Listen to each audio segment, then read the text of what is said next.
You are standing in front of a mirror right now, or you were this morning. You pulled something over your body before you walked out the door. You did it without thinking. You did it the way you breathe, the way you blink, automatically, without question. But here is the strange part. Every other animal on this planet walks outside exactly as it arrived.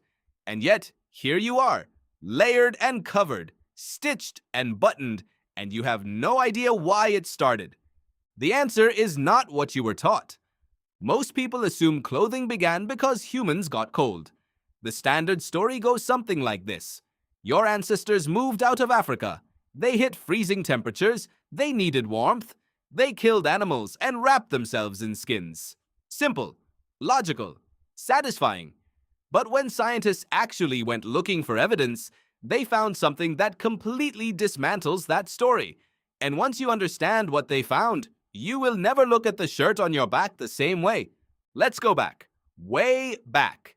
About 3.3 million years ago, your earliest ancestors were covered in thick body hair, just like every other primate alive today. Chimpanzees, gorillas, orangutans, they walk through their entire lives naked and warm because their fur does the job. Your lineage had the same advantage. Then, somewhere between 1.7 and 1.2 million years ago, something happened. Your ancestors started losing that hair, not all at once, slowly, patch by patch, generation by generation, until they were standing in the African savanna almost completely bare. Why would a species do that? Anthropologist Nina Jablonski at Penn State University spent years trying to crack this question. Her conclusion was elegant and deeply counterintuitive.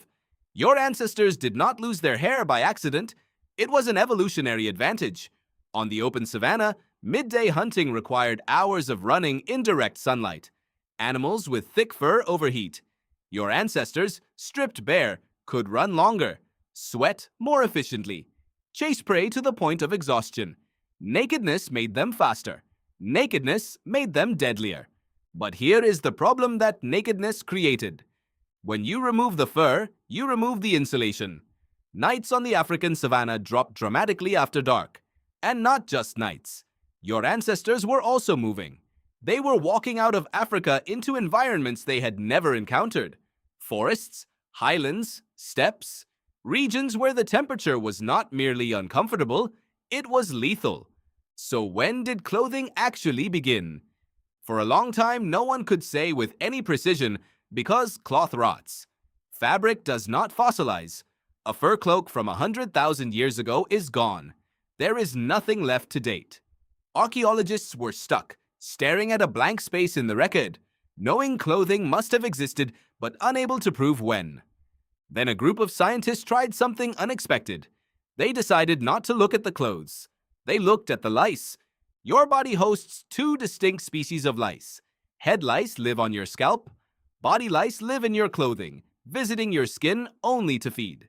Head lice and body lice are so genetically close that scientists at the Max Planck Institute for Evolutionary Anthropology concluded they share a common ancestor, and that body lice evolved from head lice at the precise moment humans started wearing clothes consistently. Because only when fabric existed did a new ecological niche open up. Only then could lice move in and evolve to exploit it. The researchers used the mutation rate of lice DNA as a molecular clock and calculated when this split occurred. The answer was approximately 170,000 years ago. That number was startling. It meant your ancestors were regularly wearing some form of covering at least 170,000 years before the invention of the needle, before tailored garments, before anything that looks like a modern coat. They were draping skins, wrapping grasses, tying bark around their bodies in ways that left no trace whatsoever in the archaeological record. But the lice remembered. Now here is where it gets stranger. Because 170,000 years ago, your ancestors were still in Africa. Southern Africa, to be precise. They were not in the cold. They were not in the ice. They were in a climate that researchers describe as warm and seasonal. So cold was not the original driver. Not at the beginning. Something else was happening first. Evolutionary biologist Mark Pagel at the University of Reading argues that the first purpose of clothing was almost certainly not warmth. It was signaling. Your ancestors were intensely social. Social hierarchies were a matter of survival. Who you were, where you stood in the group, whether you were a potential mate, whether you were a threat. All of that had to be communicated constantly. Body decoration, ochre pigments, shells used as ornaments, all of these appear in the same period in the archaeological record. Clothing, Pagel suggests, entered the same system. Covering and adorning the body was a way of broadcasting identity, membership, status, intent. Think about what that means. The first item of clothing may not have been a cold weather tool. It may have been a statement. And then there is a third theory, one that has gained serious traction in recent years and that researchers like Ian Gilligan at the University of Sydney have argued compellingly.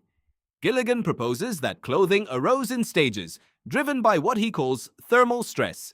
Not constant cold, but irregular cold. The kind of cold that surprises you. A temperature drop at night. A sudden season change. Rainfall that soaks the skin and chills the body in minutes. What your ancestors developed was not a permanent winter coat. It was a flexible tool. Something to reach for when conditions demanded it and set aside when they did not. Early clothing, on Gilligan's model, functioned less like modern fashion and more like a portable microclimate, a way to carry warmth with you across unpredictable terrain. And that changed everything, because once you have portable warmth, the entire map of human possibility shifts. Your ancestors had been stuck. The highlands were too cold. The nights were too dangerous. The winters too lethal. But the moment they could carry warmth on their backs, the doors opened. They moved into the highlands of Ethiopia, into Central Asia, into Europe, into Siberia, where temperatures plunged to minus 50 degrees. Every new environment that modern humans colonized, they colonized wearing something. Clothing did not follow human expansion. It enabled it. By around 40,000 years ago, the evidence for sophisticated tailored clothing becomes unmistakable. Bone needles appear in the archaeological record in Siberia, in China, in Eastern Europe. These are not crude awls for punching holes in hide. These are fine eyed needles, the kind you thread, the kind you use to sew tight seams, fitted garments, layered protection. Ancient humans were making clothes the way a tailor makes clothes, with craft, with intention, with an understanding of how fabric behaves around a moving body. At a site called Sunghir in Russia, dated to around 34,000 years ago, archaeologists discovered the remains of an adult man buried in what appeared to be elaborately decorated clothing. Thousands of mammoth ivory beads were found arranged in patterns consistent with beaded tunics, trousers, and boots. The beads would have taken an estimated 10,000 hours of labor to produce. Someone spent more than a year creating the ornamentation on a dead man's burial clothes. That is not survival gear. That is culture. That is meaning layered onto fabric. So what did clothing actually do to you? It did not just cover the body. It changed the body's relationship with the environment so fundamentally that your biology shifted around it. Anthropologists note that humans have by far the most efficient sweat system of any primate. Up to 5 million sweat glands covering the skin. That system evolved in tandem with the loss of hair.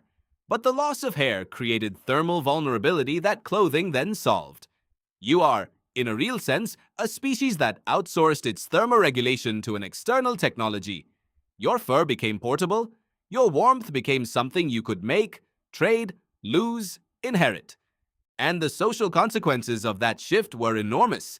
Making clothing required skills that had to be taught to children who were not yet capable of learning them, which meant extended childhood, extended dependency, extended family structures. Clothing required materials that had to be sourced, hides, plant fibers, later wool, which meant trade networks, which meant relationships across distances, which meant language sophisticated enough to coordinate all of it. Clothing is not just what you wear. Clothing is one of the deep engines of human civilization. Now stand back in front of that mirror for a moment.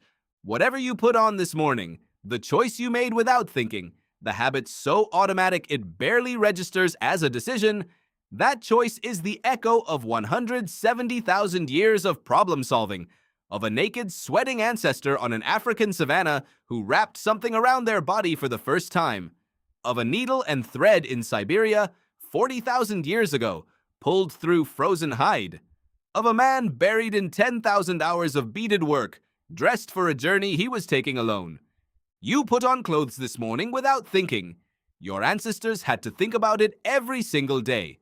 And because they did, here you are, warm, covered, alive, standing in front of a mirror, barely noticing the most human thing you have ever done.